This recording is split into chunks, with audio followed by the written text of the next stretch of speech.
शिव बाप प्रवेश करते हैं तो नाम क्या देते? ब्रह्मा। अब कोई आदि का ब्रह्मा, अव्वल नंबर ब्रह्मा, और कोई अंत का, कोई मध्य का ब्रह्मा। तो जो आदि का ब्रह्मा है, जिसे शास्त्रों में परम ब्रह्म कहा है, वो परम ब्रह्म इस मनुष्य सृष्टि की बड़े से बड़ी माता भी है और पिता भी। इसलिए उसके संपन्न रूप की यादगार शिवलिंग है, जो सोमनाथ मंदिर में दिखाया गया।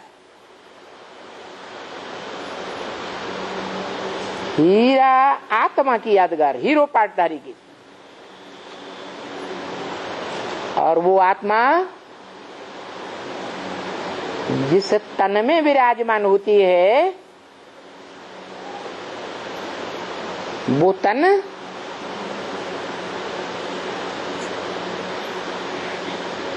पत्थर जैसा,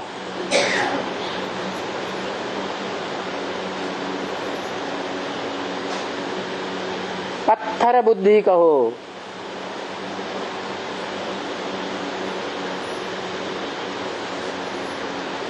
कोई एक पॉइंट को लेकर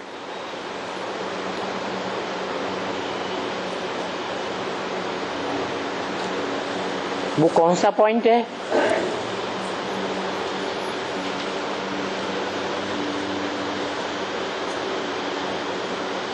जो शिवलिंग भारत में गांव-गांव में, शहर-शहर में पूजा जाता है, शिवालयों में, विदेशों में भी जहां-जहां खुदाइयां हुई हैं, वहां सबसे जास्ती तादाद में लिंग मूर्तियां मिली। इससे साबित होता है कि वो सार्वभौम सत्ता थी।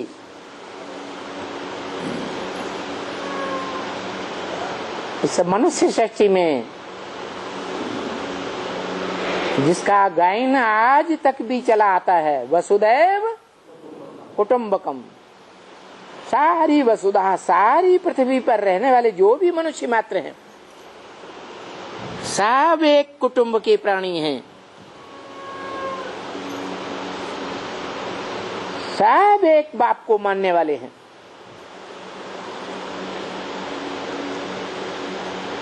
भारत में जिनके लिए खास गाते हैं, त्वमेव माता च पिता त्वमेव। नहीं तो माता फीमेल होती है और पिता मेल होता है। ये माता और पिता दोनों एक कैसे?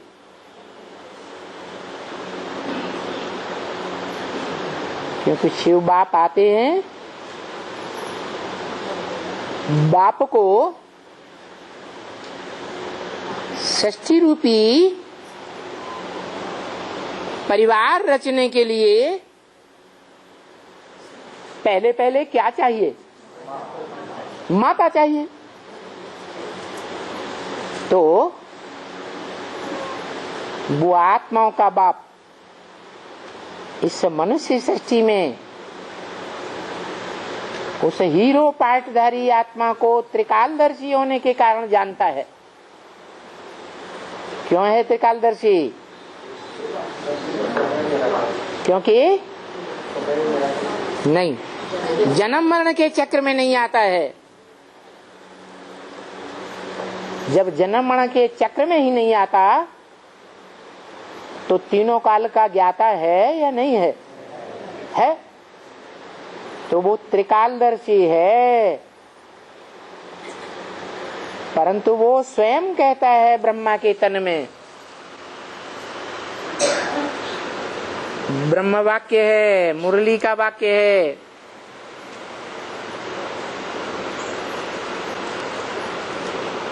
कि मैं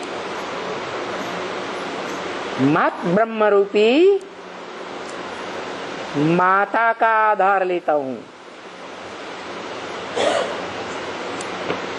मत योनि परम ब्रह्म महत ब्रह्म तस्मिन् गर्भम ददाम्यहम्। मेरी योनि रूपा माता धरणी कहो, जिसमें मैं बीज बोता हूं ज्ञान का, वो पहले पहले माता है, उसे मैं माता बनाता हूं या पिता है? माता है। उस माता के द्वारा इस सारी मनुष्य सृष्टि की रचना करता हूं।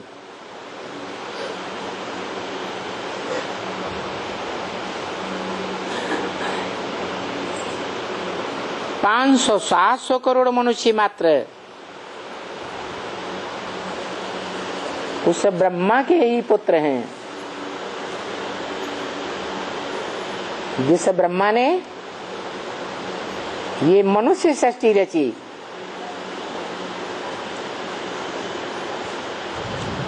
ये बात अलग है कि ब्रह्मा एक का नाम नहीं है, है? ब्रह्मा एक का नाम है या अनेकों के नाम हैं? शास्त्रों में चित्रों में दिखाते हैं चतुर्मुखी ब्रह्मा, पंचमुखी ब्रह्मा। और यही आत्मा है ब्रह्मा सो विष्णु बनती है संपन्न होने पर।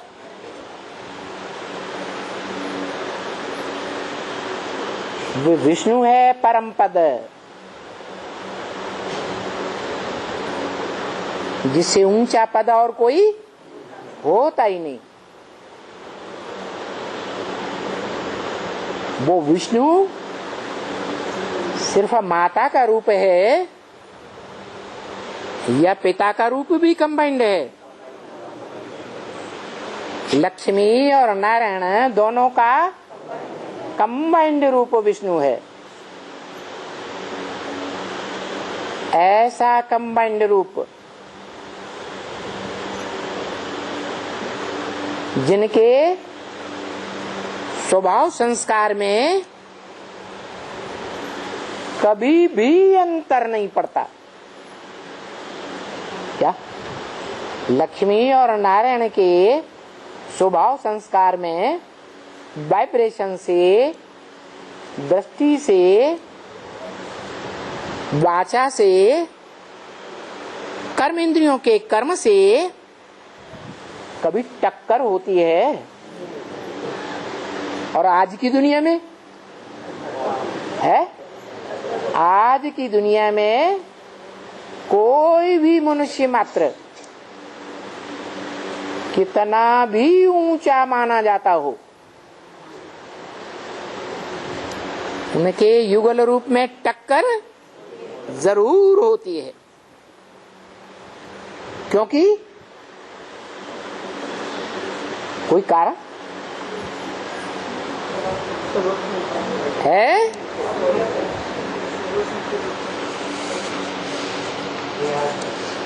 उसका कारण है जिनमें टक्कर होती है, झगड़ा होता है, उनको विषैला कहेंगे या निर्विष कहेंगे? विषयी विकारी हैं, इसलिए टक्कर होती है। और विष्णु नो विषय काल। शास्त्रों में जो भी शब्द हैं काम के आधार पर नाम पड़ते हैं।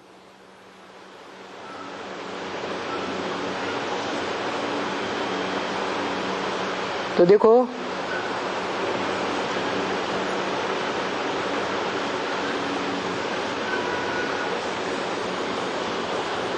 ये 32 किरणों वाला शिवलिंग का चित्र कैलेंडर के रूप में बाबा ने तुम बच्चों को दिया था, दिया तो था,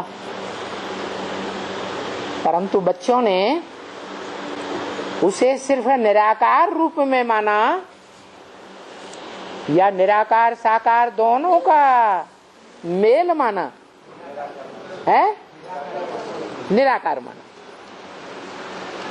बेसिक ब्राह्मणों ने भी निराकार एक माना, एक निराकारी आत्मा, और एडवांस ब्राह्मणों ने भी क्या माना, क्या है एक निराकार शिव ज्योति बिंदु की यादगार है, या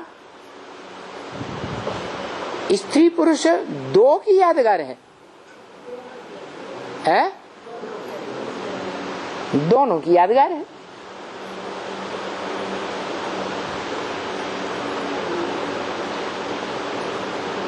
शिव बाप ने परम ब्रह्म को बनाया, तो परम ब्रह्म रचना है या रचयिता है? रचना है। रचना को रचयिता जो परम पुरुष है, उस परम पुरुष के अधीन रहना पड़े या नहीं रहना पड़े? अधीन रहना पड़े।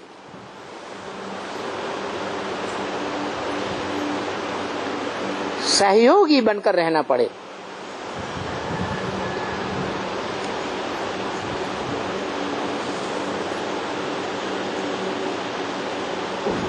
तो सहयोगी है तो संपन्न सृष्टि की रचना होगी, और पूरा सहयोगी नहीं है तो संपन्न सृष्टि रूपी परिवार की रचना नहीं हो सकती।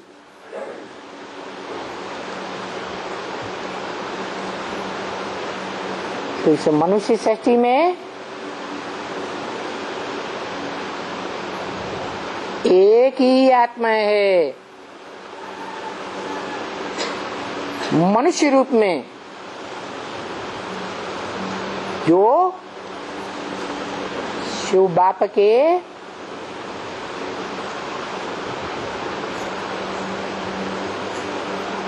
अखंड ज्ञान के भंडार को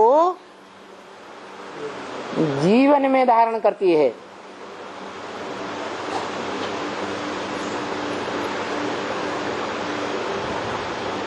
और मनुष्य आत्माएं